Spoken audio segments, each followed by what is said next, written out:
Marcus got the job on a Tuesday. $12 an hour, 40 hours a week, scanning barcodes at a hardware store outside Sacramento. 8 months earlier, he had been sleeping behind that same loading dock.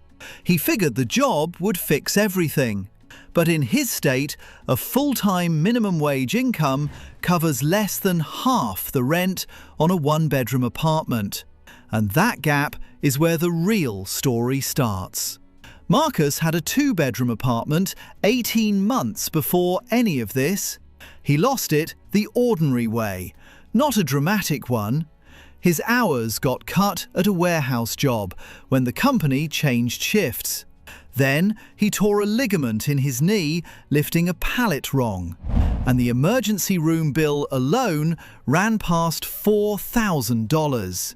No savings, 3 months behind on rent, an eviction notice taped to a door he never opened again.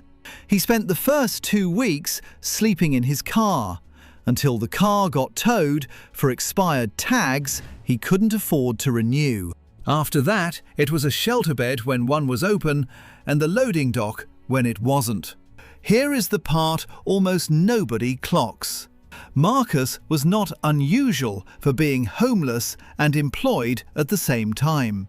Researchers tracking shelter populations found that a majority of people staying in shelters, and roughly 4 in 10 people sleeping outside, held some kind of job during the year they were counted homeless. The image of the guy holding a cardboard sign who just won't work is mostly wrong. Most of them are already working. It just isn't enough. And it hasn't been for a long time. Marcus's first shift started at 6 in the morning. The shelter he stayed in locked its doors at 10 the night before and didn't open them again until 5:30. So he learned to leave his bag packed, wash up in a gas station bathroom 2 blocks away, and walk to work in the dark so he'd be clocked in on time. His manager never knew where he slept. He wore the same 3 shirts on rotation and ironed them with a hair straightener he'd found in a donation bin. The first paycheck came, and this is where it gets complicated. He didn't have a bank account because opening one meant a permanent address he didn't have. So his pay landed on a prepaid card that charged him $2 every time he checked the balance. Rent on even a shared room in his city ran close to $900 a month. His paycheck after taxes came out to under $1,600. Food, transportation, the card fees, a phone bill so his manager could reach him. By the time he did the math, he had maybe $200 left over. A security deposit alone was $800. So he saved. Slowly and with almost no margin for error. One national analysis of full-time minimum wage work found that in every single state, that income still wasn't enough to afford a modest 2-bedroom apartment at the average local rent. Marcus wasn't failing at budgeting. He was doing math that genuinely does not work. And he was doing it while also being homeless, which is its own full-time job that nobody pays you for. There was another problem waiting underneath the money, and it was harder to fix with a spreadsheet. When Marcus finally saved enough to apply for an apartment, 3 landlords in a row turned him down after running his history. Not because he'd missed rent before. He hadn't. It was the address gap on his rental application. The 8 months with no fixed residence, sitting there like a warning label.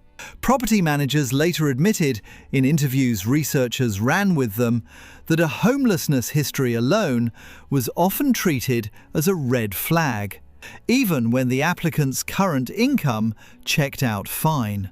The hiring side carries its own version of the same bias. Caseworkers who help homeless job seekers describe the same handful of assumptions coming up again and again from employers. That someone sleeping outside can't really want to work. that they'll be unreliable or dirty or dangerous to have around customers, that whatever put them on the street in the first place will show up on shift and become somebody else's problem. None of that matched Marcus. He was never late once he figured out the gas station bathroom routine. And his manager, a woman named Denise, who ran the hardware store's morning crew, later said he was the most punctual person on her team for 2 years running. She didn't know why until he told her, almost a year in. And by then, it barely mattered, because he'd already proven it wrong in practice. One 6 a.m. shift at a time. There was one co-worker who did know.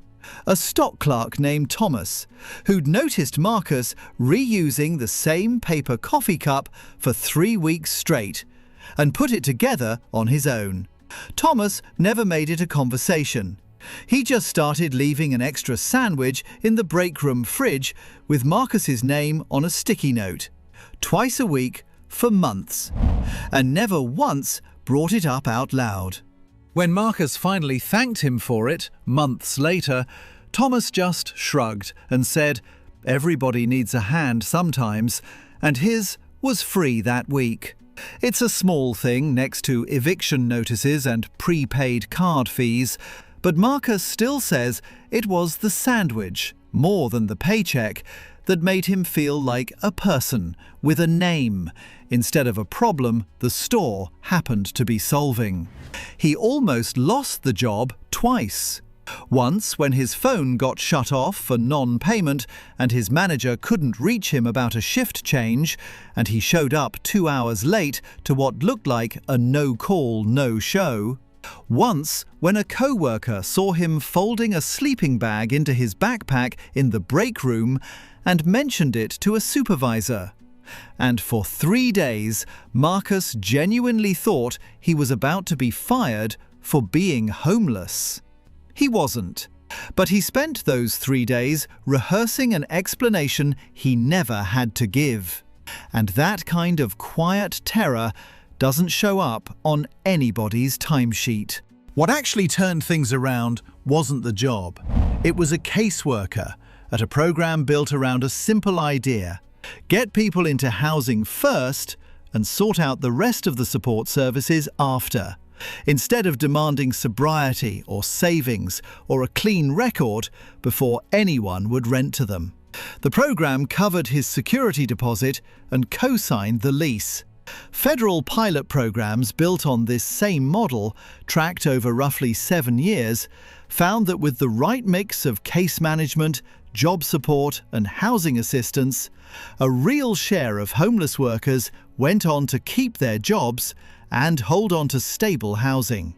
Marcus moved into a studio apartment 11 months after his first shift at the hardware store.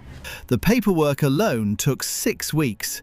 He needed a birth certificate he'd lost years earlier, which meant a trip to a records office in a county he'd since moved away from, which meant a bus ticket he had to save for separately from the rent money. He needed a state ID, which meant the birth certificate first.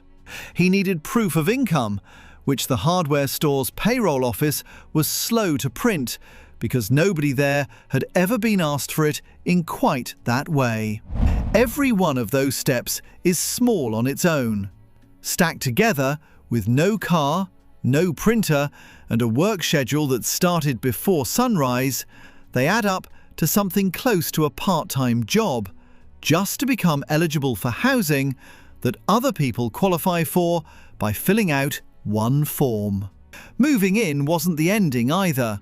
He still worked the same schedule. He still counted every dollar. The first month, his refrigerator held a jar of peanut butter, a loaf of bread, and nothing else, because rent and the security deposit repayment plan had eaten the rest. But he had a door that locked. He had a bathroom that was his. He could leave his shoes by the bed and know they'd still be there in the morning. And if you have never had to wonder about that, it's hard to explain what it means to someone who has. A year after he got hired, Marcus got a raise to $14 an hour. and picked up a second part-time job on weekends, stocking shelves at a grocery store 2 miles from his apartment. He was, by any government definition, no longer homeless.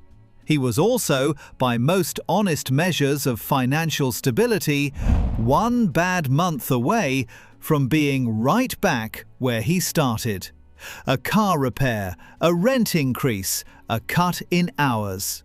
Researchers who study this population have a phrase for it: housed but not secure. Marcus knew the phrase without ever hearing it. He just called it Tuesday. That fragility isn't a character flaw, and it isn't bad luck stacking up on one unlucky guy. National data on shelter workers puts their average pay somewhere close to $8,000 a year, even counting people who work full-time for stretches of it, because shifts get cut, hours get inconsistent, and the jobs available to someone rebuilding a resume with an 8-month gap in it tend to be the lowest-paying ones on the market. Marcus made more than that. He also had Denise and Tomas, and a caseworker who returned his calls, and a housing program that happened to have an open slot the month he needed one. Take away any one of those 4 things, and this becomes a different, much shorter story. He kept the hair straightener. 2 years later, it still sat in a drawer in his studio apartment, and every so often he'd catch himself looking at it and thinking about the version of himself who used it in a gas station bathroom at 5 in the morning. He wasn't ashamed of that version. He said once that he was more proud of that guy than of almost anything he's done since, because that guy did the impossible math every single day and somehow kept showing up. So what actually changes when a homeless person gets a full-time job? Not everything, and not right away, and not in the clean, finished way the headline promises. What changes is smaller and slower than that. A door that locks. A shirt that's actually clean because there's a washing machine now instead of a sink.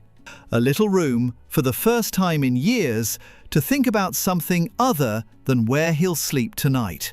Was the job the thing that saved him, or was it just the first domino in a much longer chain that could have stopped at any point along the way?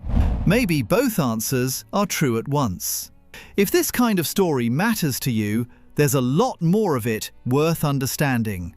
And it doesn't end with the paycheck.